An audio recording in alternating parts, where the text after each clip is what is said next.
It's difficult enough just getting on a high-wheeler bicycle, let alone trying to do what these guys are planning to do. We're going to ride from San Francisco to Boston, 3,466 miles. Coast to coast across America on a replica of a bicycle built 115 years ago.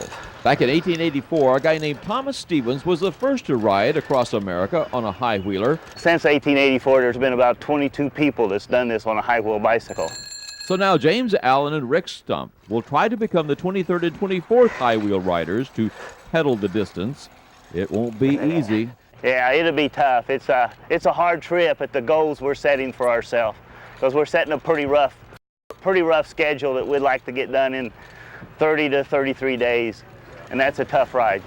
They hope to average over 100 miles a day. That's 12 hours pedaling each day. Riding this bike's probably equal to riding a modern bike, maybe 180 miles a day. Riding a high-wheeler, they say, can get a little exciting. For example, going downhill. We'll probably have some downhills along the interstate where you'll be hitting from 35 to 50, and you just can't hold it back. It just takes off on you. And when a high-wheeler takes off, you've got to be ready. You throw your legs over the handlebars, and that way, if something happens, you go feet first instead of head first. They have taken long rides before, but they don't have a rigorous training schedule. Well, we haven't trained near enough, but we didn't want to wear anything out. I just look at it as all I've got to do is get from point A to point B that day. There's no going to work, there's no doing honeydew jobs. It's just ride your bike, eat, and sleep. So these two men from the Ozarks will be attempting to get their names in bicycling record books by becoming the latest of just a few who pedal coast to coast on a high-wheel bicycle. It's tough. It's just a struggle the whole way.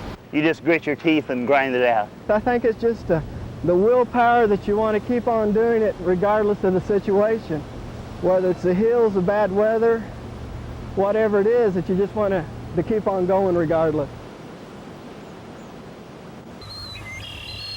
Rick Stump of Branson and James Allen of Springfield lean into their pedaling, fighting a brisk headwind across western Illinois a couple of days ago. It was tough bicycling. The wind, if it just shift 180 degrees and be just right at our tail, 20 miles per hour would be ideal. These two guys are trying to earn their place in bicycling history books by riding old-fashioned high-wheel bicycles coast to coast, San Francisco to Boston. They're recreating a bicycle trip first made 115 years ago by an intrepid high-wheeler. Now, Rick and James hope to become two more of just a handful who've ever tried to do it again. And they've learned the hard way why so few have tried this. It was just tough. It's hard to describe. You just put out all you had. You didn't have any more. The weather since leaving San Francisco almost 4 weeks ago has been mostly miserable. The first day we changed clothes about 4 times, and then the next day 3 times. Next day twice. The next day just forget it. Just stay wet all day. And you was underneath, you was wet. If you didn't get wet from the outside in, you was sweating from the inside out. So you was just wet. Wet, cold, and sore.